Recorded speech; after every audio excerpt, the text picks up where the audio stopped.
think Mamaearth also, as we were speaking even before we started the shooting, is more like a playbook for all the new age consumer, platforms. So, what is it? And I think while execution and passion of the founder is a very important aspect, but without culture and having the right set of people, this cannot, be done. So, Yeah. culturally, what is it to be part of, this organization, and how has it evolved from a 100 crore entity to a company which is now listed, and Yeah. what is it which is different, that has led to this journey culturally? Yeah. I think culture is, it's an, if I have to put it, uh, it's a execution focused culture. It's an honest culture. It's an open culture, right? And everyone is in the organization. Apart from, let's say, it's all the way from leadership downwards. Everyone is focused on execution, and everyone is sort of free to add, their viewpoints and their perspectives. And the best thing is that everyone is heard equally, right? So you can question the CEO, you can question the CFO, and you can come in and say that, I think this is what we're doing incorrectly. Let's, here are a few data points, and I feel this is how we should sort of look at it. This is how we should execute it. I think that's the culture which builds an organization. You take decisions much faster because of the culture because of this culture, right? So I think that's what has been driving this organization, and will hopefully continue to drive this to much larger scale as well. And of course, I think the nimbleness of this whole structure has enabled us to take quicker decisions, and that clearly showcases across the organization, be it the way we've sort of disrupted the space, the way we've entered newer channels for our growth levers for our business. And, the way we've launched younger brands over time, and of course, clearly those brands have now started to see traction as well.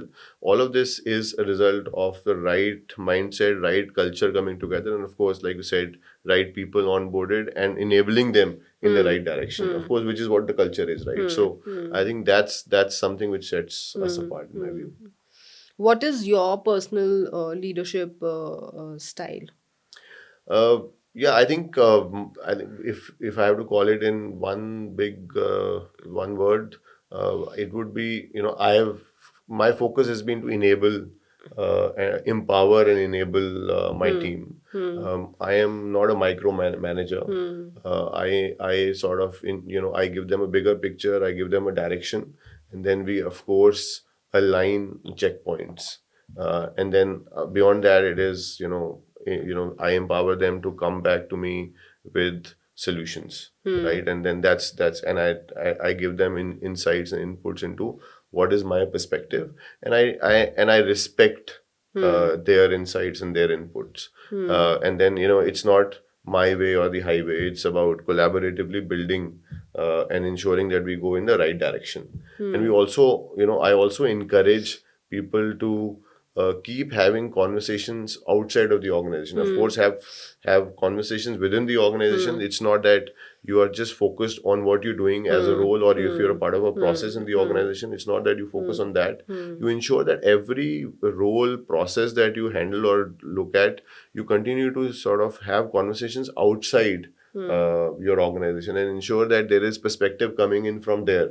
Because you sometimes tend to sort of get lost in what you've been doing. You always think that what I'm doing is the right thing. So it's important that you keep having those conversations. I encourage people and my team to have once a month conversations, once a week conversations in some cases, that let's take a perspective, let's take an external view. So when you say external view, you mean views of other consumer platforms? Absolutely. It could be consumer platforms, it could be other businesses, but every organization has similar processes in a way, right? So, and you validate those processes, and you share knowledge. It's a knowledge transfer for them also, and they also respect you that, okay, this is how we do it.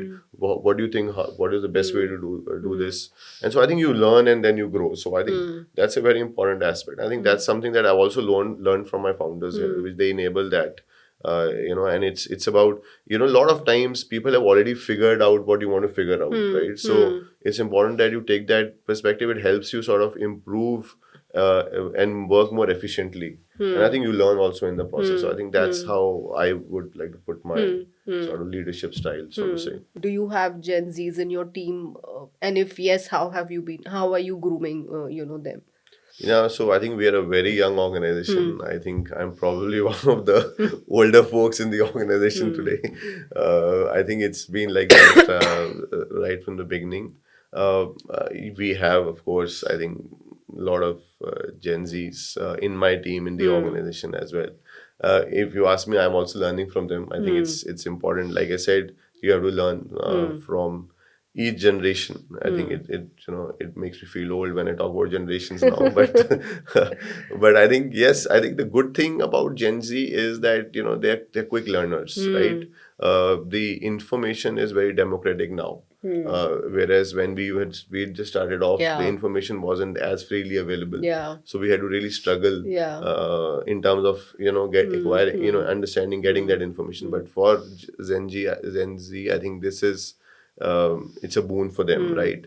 But at the same time, too much information is also sometimes kind of puts you under pressure, right? So I think I keep telling them that like what I mentioned earlier, patience is something that they don't exhibit as much. They're also everyone wants to sort of achieve things in a year. I've done this for a year now. Let me do something else. So there's a lot of pressure on me within the organization and within the function that, okay, I've done this, now I want to do something else. That's something that I have to manage. So I think How do you manage that?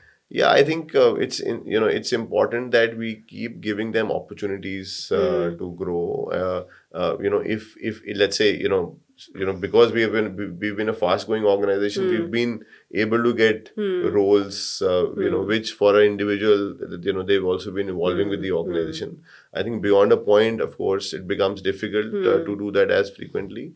But of course, we encourage them from two aspects. We have clear learning programs, in-house learning programs that people can watch, undergo. With sometimes we also have functional experts within the organization talk to them. The other is that we also do a lot of cross-functional projects, right? And hence, I think, like I said, it's important for every organization to have inter-functional projects. So we have a lot of inter-functional projects, be it on the planning stage, be at execution So stage. when you mean interpersonal projects, you mean that sometimes the folks of finance would be seconded and would be doing marketing or supply chain or something like that? So one, of course, I think as like I said, it's a very open organization. So we've also encouraged people to move from one function to the other as well. If they have aspirations, if they've shown the ability to move from one function to the other, we encourage that. Apart from that, we have cross-functional projects. Let's say there are certain problem statements or challenges that we see in certain part of the business to sort of enable certain growth drivers. Then we also formulate cross-functional project teams with let's say a mentor, with a functional leader, and then we enable that problem statement by having resources from across functions. I think that also sort of keeps people motivated, and also they're learning on the job, and they also get exposed to problem statements of other functions. We've also had a lot of projects because we've been a growing organization. We've had digitization process, automation processes, automation projects along the way. So we've always had cross-functional teams, because it's important that you do all some of these projects which are wherein you get people from all, you get perspectives from all functions. So I think that keeps people motivated, that keeps them going. Of course, as they learn on the job, as they get exposed to these projects, they can also feel that, okay, this is something that I am cut out for. I want to now get into this We have, within the organization job postings as well, which is open for everyone to apply for, no matter which function you work in. So I think that's how we keep them engaged. Yeah, I think it's when you have an open culture, I think Gen Z, they really like open culture. So I think as a culture, the way we build the organization, it's a very open culture. So I think that also enables them. We've been very transparent. We have, let's say, functional town halls every month, wherein we talk about how where the organization is at, how are we building this, what are the levers, what are the challenges, how are we sort of faring across some of the key business levers. So I think that also gives them that view on the business. What are we building? The larger picture. A lot of times, right, in the organization, people don't end up understanding the larger objective of the function, larger objective of the organization. How is the leadership thinking, right? A lot of larger organization, I'm sure you would have experienced that, people get to understand the larger objectives and the vision of the organization only on, let's say, business channels. When the leader goes and talks on the business channel. I think here we're trying to ensure that at every level, within some teams, within functions, we have clear, communication of objectives of the business, larger vision of the business. I think that also keeps a lot of these folks motivated. So there is a lot of conversation and a lot of controversial conversations about work-life balance. People are talking about 4-hour work week, but at the same time, there are leaders who are talking about the hustle culture. In the journey that you have kind of taken, what is the real meaning of work-life balance in to kind of walk those journeys? Yeah, I think, see, I have I would say, a very different perspective. But see, firstly, I am a firm believer in a work-life balance, right? You need to have a life outside work so that you are able to perform at work, right? So that's very clear. But having said that, if there is a clear objective, there is you aligned on something, that this is something that we have to achieve, right? There are certain milestones in the journey of every professional, every organization, wherein you will be required to stretch, right? Be it a small project, right? Be it a larger project, let's say like IPO project, or achieving, let's say, an annual plan for the business, right?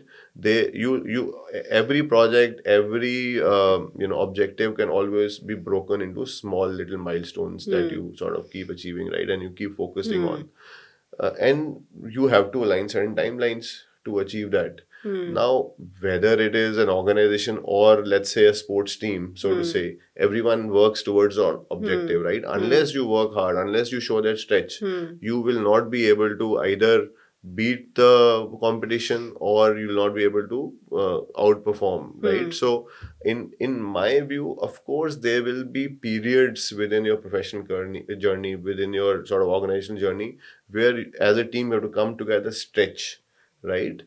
At that point in time, I think one should, as a professional, focus on achieving that objective. At that point in time, yes, your personal life, or the work life balance, gets tilted or skewed, which is fine, because, as you also, when you look back on your career, you should be able to stand up and say, yes, these are the things that I've achieved. These were the milestones that I achieved during my career, right? But, I think apart from that, if you are in an organization or a culture where it's a continuous stretch for more than a year, 2 years, I think you're not able to have work-life balance within a week, over weeks, then I think you have to rethink about it, right? I firmly believe in work-life balance, but yes, at the same time, if you're committed, then you have to ensure you plan in a certain way that you achieve those commitments, or those timelines. And there will be larger projects, which in your professional journey would become milestones. And I'm not saying IPO is a milestone. Like, for certain people in an organization or in a function, achieving a certain project would be a milestone, right? Because that's how you build your career, right? That's what, you achieve a success in your professional journey, in a career, by achieving smaller milestones, right? So I would say you have to take it that way. It's important to understand that what that achievement means to you, and then you build your career on top of it. It's important to have work-life balance, but then there'll be certain times where you have to put work as priority and ensure that you know, even if it means 6 days a week, 7 days a week, you know, you're committed to it. But I think over time, over long term, medium term, that work-life balance has to come in, because otherwise it's not sustainable for you, right? It's a 30-year long journey, career, right? You need to have life beyond work. So I think that's how I like to put it.